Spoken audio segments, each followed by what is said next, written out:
543 സീറ്റുകളിൽ 206 സീറ്റുകൾ വരെ ആക്സസ് മൈൻഡ് പറയുന്നത്. 10 മിനിറ്റ് ഇല്ല, 206. അല്ല, സമയമെടുക്കും. അതുകൊണ്ടല്ല ഈ പറയുന്നത്.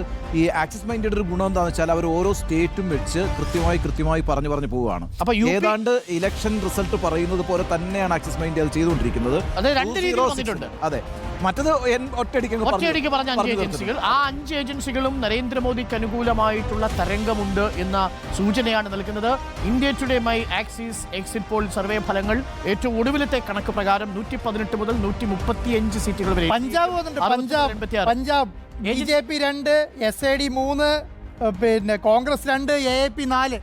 പഞ്ചാബ് നില മെച്ചപ്പെടുത്തി, ആം ആദ്മി പാർട്ടി നില മെച്ചപ്പെടുത്തിയിട്ടുണ്ട് എന്നതാണ് കണക്കുകൾ പറയുന്നത്. അല്ല, പഞ്ചാബില് സർവേയില് കേരളത്തിലെ LDFും NDAയും തമ്മിൽ 2% നേരത്തെ പറഞ്ഞ വോട്ട് വ്യത്യാസം. 27% പിന്നെ NDAക്കും 29% LDFിനും. ഇന്ത്യ ടുഡേ ആക്സിസ് മൈ സർവേയില് ഞാൻ ആ സമയത്ത് രാജ്ദീപ് സർദേശായിയോട് ചോദിച്ചിരുന്നു. ടോട്ടൽ 20 സീറ്റുകളിൽ അവർ 20 സീറ്റും ഇന്ത്യ ബ്ലോക്കിനായിരുന്നു കൊടുത്തിരുന്നത്. 2 സീറ്റ് ഞാൻ ചോദിച്ചു അതിന്റെ സ്പ്ലിറ്റ് എങ്ങനെയാണ്, LDF UDF സ്പ്ലിറ്റ് എന്താണെന്ന് ചോദിച്ചപ്പോൾ 2 സീറ്റുകളായിരുന്നു അന്ന് LDFന് കൊടുത്തത്, 18 സീറ്റ് UDFനാണ് കൊടുത്തത്. ഇപ്പോൾ അതിൽ നിന്ന് മാറി. അതായത് 3 സീറ്റുകൾ വരെ NDAക്ക് പോകാമെന്നും 1 സീറ്റ് വരെ LDFന് കിട്ടിയേക്കാം എന്നുമാണ് പറയുന്നത്. വോട്ട് വ്യത്യാസത്തിൽ 2% മാത്രം വ്യത്യാസവും കൂടെ പറയുന്നു എന്ന് പറയുമ്പോൾ അത് അവിശ്വസനീയമായിരിക്കാം, പക്ഷെ അവരങ്ങനെയാണ് പറയുന്നത്. അതായത് 12% വോട്ടിന്റെ വർധനവാണ് 2024 ഇന്ത്യ ടുഡേ പ്രെഡിക്റ്റ് ചെയ്യുന്നത്. BJPക്ക് 12% വർധന. ദാറ്റ്സ് അൺബിലീവബിൾ ആണ്. 9% ഇടിവാണ് LDFന് India Today My Axis survey പ്രവചിക്കുന്നത്. അതും അൺബിലീവബിൾ ആണ്. 5% ഇടിവ് UDFനുണ്ട് എന്നും ഇന്ത്യ ടുഡേ. അപ്പൊ ഡെലിംഗ് ചെയ്തിരിക്കുന്നത് BJP ആണ്. ഗെയിൻ ആണ്, 12% ഗെയിൻ. തെലങ്കാന ABP ന്യൂസ് പറയുന്നത് കോൺഗ്രസ് 7 തുടങ്ങി 9 വരെ, BJP 7 തുടങ്ങി 9 വരെ, അതേഴ്സ് 1, BR 0. എക്സിറ്റ് പോളിന്റെ ഫലസൂചനകൾ ഏറ്റവും ഒടുവിൽ അടക്കം നോക്കുമ്പോൾ 6 ഏജൻസികളുടെ ഫലസൂചന വരുമ്പോൾ 6 ഏജൻസികളും നരേന്ദ്രമോദിക്ക് അനുകൂലമായി, BJPക്ക് അനുകൂലമായി 350+ പറയുന്നു. ദൈനിക് ഭാസ്കർ മാത്രം 281 എന്ന നമ്പറിലേക്ക് എത്തുന്നു. 281 ഏറ്റവും കുറവ് സാധ്യത 281 പ്രവചിക്കുന്നത് ഒരൊറ്റ NDAയുടെ കാര്യം.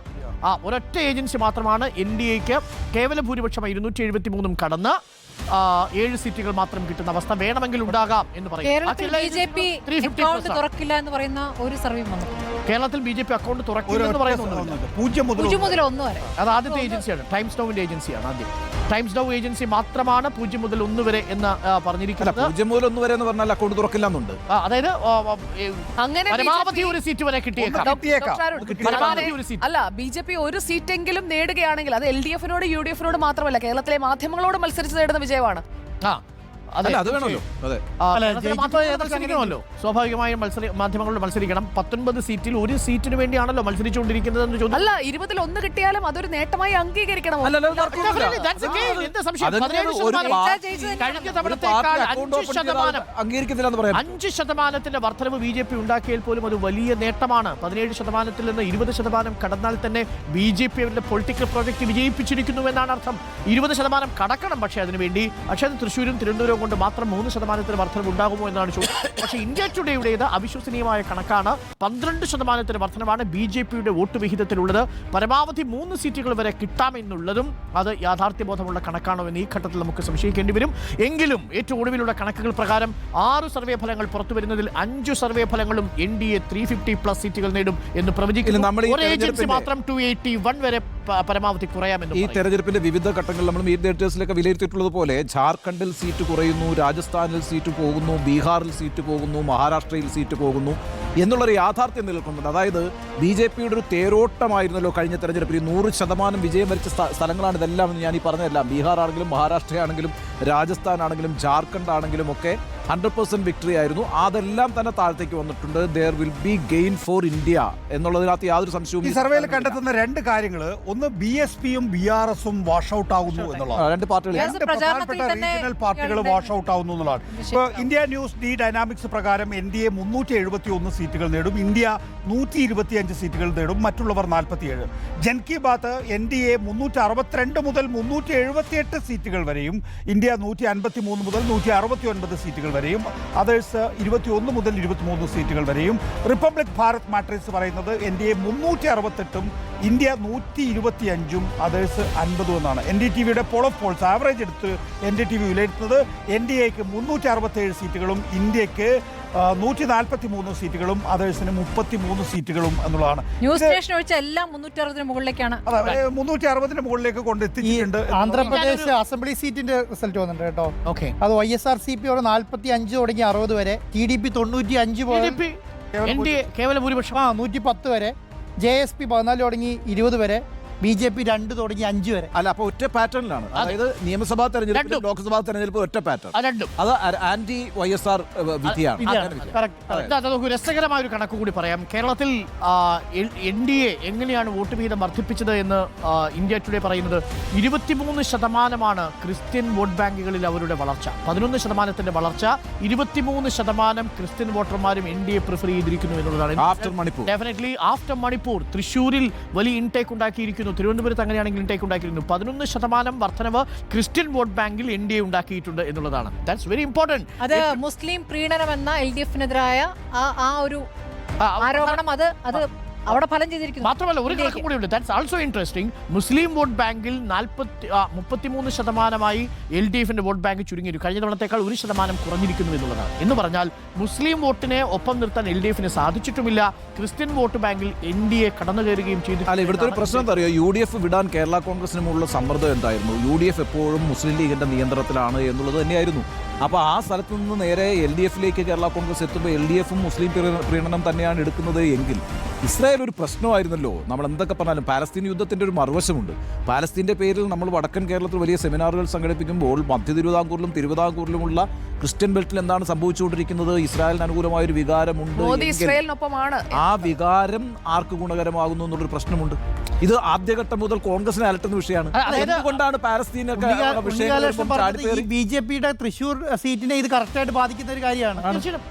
മണിപ്പൂരിന് ശേഷവും ഇത് വരുന്നുണ്ടെങ്കിൽ അവിടെ പ്രവർത്തിച്ചിരിക്കുന്ന രണ്ടു പ്രധാനപ്പെട്ട വികാരങ്ങളിൽ ഒന്ന് definitely Israel Palestine issue, and number 2 Khasa very powerful ആണെന്ന് തെളിയിക്കുകയാണ്. ക്രിസ്ത്യൻ കമ്മ്യൂണിറ്റിക്കിടയിൽ BJP അനുകൂല നിലപാടെടുത്തിരിക്കുന്നു. മതമേലധ്യക്ഷന്മാരുടെ നിലപാടുകൾ പരസ്യമായി അവർ തള്ളിപ്പറയുമ്പോഴും അവരുടെ അനുയായികൾ, പിന്നണി ആളുകൾ ഒക്കെ BJPക്ക് വോട്ട് ചെയ്തിരിക്കുന്നു എന്നതാണ് India Today My Axis survey പ്രകാരം പറയുന്നത്. ഇത്തവണ NDAക്ക് ഏറ്റവും കൂടുതൽ വോട്ട് നേടിയിരിക്കുന്നതും ഒരു പക്ഷേ ഇവരുടെ വർധനമാണ്. മാത്രമല്ല അതേഴ്സിൽ ഹിന്ദു വോട്ട് ബാങ്കിൽ നിന്നൊരു 15% ഇടിവ് LDFന് സംഭവിച്ചിട്ടുണ്ടെന്നും ഇന്ത്യ ടുഡേ പറയുന്നു. അതായത് LDFനെ സംബന്ധിച്ച് ഹിന്ദു വോട്ട് ബാങ്ക് 15% ഇടിയുന്നു, അത് BJPക്ക് ഗെയിൻ ആവുന്നു. അതേസമയം ക്രിസ്ത്യൻ വോട്ട് ബാങ്കിൽ നിന്ന് 6% LDFന് ചോരുന്നു, UDFന് 7% ചോരുന്നു, അത് BJPക്ക് ഗുണകരമാവുന്നു. അതായത് ക്രിസ്ത്യൻ വോട്ട് ബാങ്കിൽ LDFന്റെയും UDFന്റെയും നഷ്ടം, BJPയുടെ ലാഭം. അങ്ങനെ BJPയുടെ പൊളിറ്റിക്കൽ പ്രൊജക്റ്റും സോഷ്യൽ എഞ്ചിനീയറിംഗും ആ അർത്ഥത്തിൽ 2 സീറ്റുകൾ നേടുകയാണെങ്കിൽ 20%-നും അപ്പുറത്തേക്ക് NDAയുടെ വോട്ട് വിഹിതം കേരളത്തിൽ വർദ്ധിച്ചാൽ പെർഫെക്റ്റ് ആണ്, ഇൻടാക്റ്റ് ആണ് എന്ന് നമുക്ക് പറയേണ്ടി വരും. സോഷ്യൽ എഞ്ചിനീയറിംഗ് അല്ല, ആ സോഷ്യൽ എഞ്ചിനീയറിംഗിനകത്ത് ഈ ക്രിസ്ത്യൻ വോട്ട് ബാങ്കിന്റെ ഷിഫ്റ്റിംഗ് ആണ് ഏറ്റവും പ്രധാനം എന്ന് പറഞ്ഞല്ലോ. ഇപ്പൊ 11 ലക്ഷം വോട്ടാണ് തൃശ്ശൂർ പോൾ ചെയ്യപ്പെട്ടത് കേട്ടോ. പോൾ ചെയ്യപ്പെട്ട വോട്ടാണ് ഇനി പറയുന്നത്. 11 ലക്ഷം വോട്ടാണ്. അതിൽ 2 ലക്ഷം വോട്ടെന്ന് പറയുന്നത് മുസ്ലിം വോട്ടാണ്. ഒരൊറ്റ വോട്ട് സുരേഷ് ഗോപിക്ക് ആ ബാങ്കിൽ നിന്ന് കിട്ടില്ല. പിന്നുള്ളത് 2.5 ലക്ഷം വോട്ടാണ്. 2 ലക്ഷം വോട്ട് ക്രിസ്ത്യൻ വോട്ടാണ്. ആ 2.5 ലക്ഷം വോട്ടിനകത്തൊരു മേജർ പോർഷൻ സുരേഷ് ഗോപിയിലേക്ക് ഷിഫ്റ്റ് ചെയ്തിട്ടുണ്ടെങ്കിൽ തൃശ്ശൂർ ഇലക്ഷനെ ബാധിക്കാൻ പോകുന്നതും അതിന്റെ പ്രധാന ഘടകമാകാൻ പോകുന്നതും അവിടുത്തെ ക്രിസ്ത്യൻ വോട്ടുകൾ മാത്രമാണ്. 2.5 ലക്ഷം വോട്ട് മാറിയാൽ കഴിഞ്ഞു. 2 ലക്ഷം വോട്ട് ഹിന്ദു വോട്ട് കമ്മ്യൂണിറ്റിനും കൂടെ കിട്ടിയാൽ 4 ലക്ഷം വോട്ടായി ജയിച്ചു. അപ്പോൾ തൃശ്ശൂരിലെ കണക്കുകൾ വളരെ ക്ലിയർ ആണ്. അവിടെയുള്ള 1.5 ലക്ഷം ക്രിസ്ത്യൻ വോട്ട് എങ്ങോട്ട് ചായുന്നു എന്നതിനെ അനുസരിച്ചിരിക്കും തൃശ്ശൂരിലെ സുരേഷ് ഗോപിയുടെ വിജയം എന്നുള്ളത്. പെർഫെക്റ്റ്. എനിക്ക് ഇന്ത്യ ടുഡേയുടെ കണക്ക് 3 സീറ്റ് കിട്ടുമെന്ന് പറഞ്ഞത് അവിശ്വസനീയമാണെങ്കിലും 2 സീറ്റുകൾ വരുന്നതിനെ അവർ ന്യായീകരിക്കുന്നത് ക്രിസ്ത്യൻ വോട്ട് ബാങ്കിൽ. വീണ്ടും അത് തന്നെയാണ്. 2ാമത്തെ സീറ്റ് തിരുവനന്തപുരമാണ്. തിരുവനന്തപുരമാണെങ്കിൽ കോസ്റ്റൽ ബെറ്റ് പറയുന്ന ലാറ്റിൻ കൺട്രീസ് മുഴുവൻ അടക്കമുള്ള സാധനം. നമ്മൾ ഇങ്ങനെ ഒരു വിലയിരുത്തൽ നടത്തുമ്പോൾ അവരുടെ സാമ്പിൾ എന്താണ്, പരിശോധനയാണ് സാമ്പിൾ നിലവിലുള്ളത്. ഒരു മിനിറ്റ്, ലാറ്റിൻ വോട്ടുകൾ വളരെ കൃത്യമായ രീതിയിൽ ഡയറക്ഷൻ പോയിരുന്നു BJPക്കല്ല വോട്ട് എന്ന്. അതേപോലെ തന്നെ തൃശ്ശൂരിലുള്ള RC വിഭാഗം വളരെ കൃത്യമായി BJPക്കല്ല വോട്ട് പോയിരിക്കുന്നതെന്ന് വ്യക്തമാക്കിയിരുന്നു. പിന്നെ എങ്ങനെയാണ് BJPക്ക് അവിടെ ക്രിസ്ത്യൻ വോട്ട് പോവുക? അല്ലല്ല, പൊതുവായിട്ട് ഇത്രയേ ഉള്ളൂ. കേരളത്തിലെ BJP അക്കൗണ്ട് തുറക്കുന്നുണ്ടെങ്കിൽ അതിന്റെ ക്രിസ്ത്യന്റെ ഒരു ബെൽറ്റിന്റെ ഒരു സപ്പോർട്ട് ഇല്ലാതെ പറ്റില്ല. കാരണം തിരുവനന്തപുരം ആണെങ്കിലും കോസ്റ്റൽ ബെൽറ്റ് ലത്തീൻ രൂപതയുടെയോ അല്ലെങ്കിൽ ലത്തീൻ ക്രിസ്ത്യൻസിന്റെയോ സപ്പോർട്ട് ഇല്ലാതെ അവിടെ ഒരു വിജയം പറ്റില്ല. അതുപോലെ തന്നെയാണ് 2.5 ലക്ഷം വരുന്ന തൃശ്ശൂരിലെ ക്രിസ്ത്യൻ അതിന്റെ കാര്യം എന്ന് പറയുക, ഈ ഹിന്ദു വോട്ട് ബാങ്കിൽ പിന്നെ BJPക്ക് സമാഹരിക്കാവുന്ന ഒരു നല്ല ശതമാനം വോട്ട് അവർ ഓൾറെഡി സമാഹരിച്ചിട്ടുണ്ട്. ബാക്കിയുള്ള വോട്ട് ബാങ്ക് ബാക്കിയുള്ള പോർഷൻസ് എന്ന് പറയുന്നത് UDFിലേക്കും അതേപോലെ തന്നെ LDFിലേക്കും പോകുന്നതാണ്. പിന്നെ അവർക്ക് അവരുടെ സ്റ്റേച്ചർ കേരളത്തിൽ ഉയർത്തണമെങ്കിൽ പിന്നെ വരേണ്ടത് ക്രിസ്ത്യൻ വോട്ട് തന്നെയാണ്. അതായത് ഇവിടെ ഈ പറഞ്ഞ കണക്ക് നേരത്തെ ആൻഡ്രൂ അഗസ്റ്റിൻ പറഞ്ഞ കണക്ക് ഒരു അക്കൗണ്ട് ഓപ്പൺ ചെയ്യുകയാണെങ്കിൽ they are able to manage Christian votes എന്ന് തന്നെ വിചാരിക്കണം. വേറെ വോട്ട് ബാങ്ക് വരാനില്ല അങ്ങോട്ടേക്ക്.